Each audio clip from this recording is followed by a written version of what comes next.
ओम नमः शिवाय। हर हर महादेव। श्रद्धालु भक्तों, आज हम बात करेंगे माघ मास की कृष्ण पक्ष चतुर्दशी के बारे में, जिसे हम मासिक शिवरात्रि के नाम से भी जानते हैं।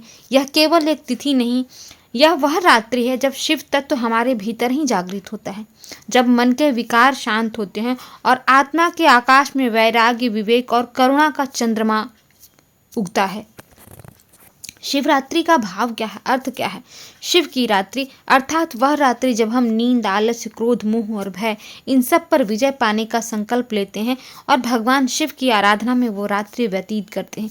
शिव संहारक ही नहीं है, वे कल्याण करता है। वह हमारे भीतर के अंधकार का संहार करके जीवन में मंगल करते हैं। अब कथा क्या है? पुराणों में आता है कि एक समय देवताओं और असुरों ने मिलकर समुद्र मंथन किया। मंथन से अमृत की आशा थी, पर सबसे पहले निकला हलाहल विष, इतना प्रचंड कि तीनों लोक विनाश हो जाए। देव गंधर्व व्याकुल हो उठे। सबने एक स्वर में पुकारा कि हे महादेव, हमारी रक्षा कीजिए।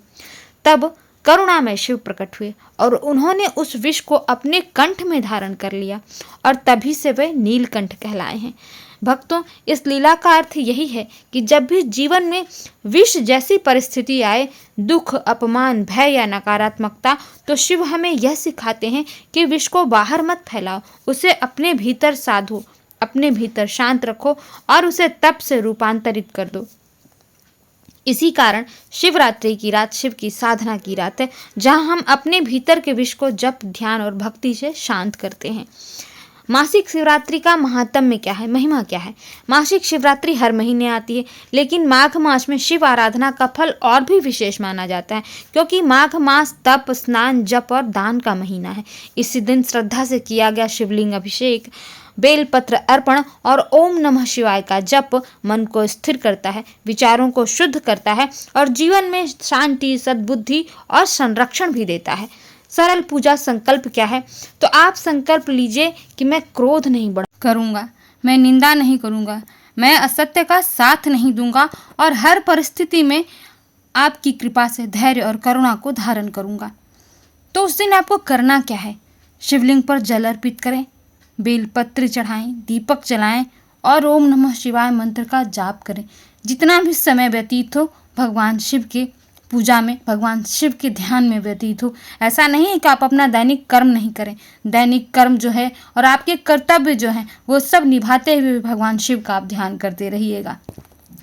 भक्ति यह कभी नहीं कहती कि आप अपना कर्तव्य, आप अपना कर्म छोड़ दें। भक्ति दैनिक कर्तव्य, दैनिक कर्म के साथ साथ चलती है। यदि संभव हो तो महामृत्युंजय मंत्र का जाप करें और रात्रि में जागरण अवश्य करें, भगवान शिव का भजन करते हुए। तो हे आपको अंत में ये जो शिवरात्रि आप कर रहे हैं, जो व्रत आप कर रहे हैं, इसके बदले में कुछ ना कुछ तो चाहिए होगा, क्योंकि हम सकाम पूजा कर रहे हैं। हमारी पूजा के पीछे कोई ना कोई प्रार्थना अवश्य होती है, कोई ना कोई कामना अवश्य होती है। तो आप भगवान शिव से बस इतना कहिएगा कि हे भोलेनाथ, जो मेरे लिए मंगलकारी है, जो मेरे लिए शुभकारी है, जो मेरे लिए उचित है, उज्जवल है, वो आप मेरे लिए कीजिएगा। मैं कुछ नहीं जानता हूँ, मैं बस अपना कर्म कर रहा हूँ, परिणाम आप जानते हैं और उस परिणाम को कैसे मेरे लिए उत्तम बनाना है यह भी आप बहुत अच्छी तरह से जानते हैं। तो आप मेरे लिए बस इतना ही कीजिएगा। मेरे भीतर के भय को दूर कर दीजिए, मेरे कर्मों को शुद्ध कर दीजिए, मेरे घर में शांति दीजिए और मेरे जीवन में भक्ति का दीपक सदैव जलता रहे, इतनी कृपा कीजिए महादेव। हर हर महादेव, नमः शिवाय। तो इस तरह आप सरलतापूर्वक मासिक शिवरात्रि का व्रत करते हुए, कथा का महात्म्य जानते हुए इस व्रत का पूर्णता से पालन कर सकते हैं। भगवान शिव या किसी भी देव की पूजा में किसी आडंबर की आवश्यकता नहीं है, सिर्फ आपके शुद्ध भाव और निष्काम भक्ति ही चाहिए। आप अपने सारे कर्म करते हुए भी भगवान की भक्ति कर सकते हैं। भक्ति किसी कर्म में बाधा नहीं है और कोई भी कर्म भक्ति में बाधक नहीं है। इस बात का आप सदैव ध्यान रखिएगा। और भगवान शिव की पूजा में आपके पास कुछ भी उपलब्ध नहीं है तो जल तो अवश्य ही उपलब्ध होगा, जल अर्पित कीजिए, महादेव उससे भी प्रसन्न होते हैं।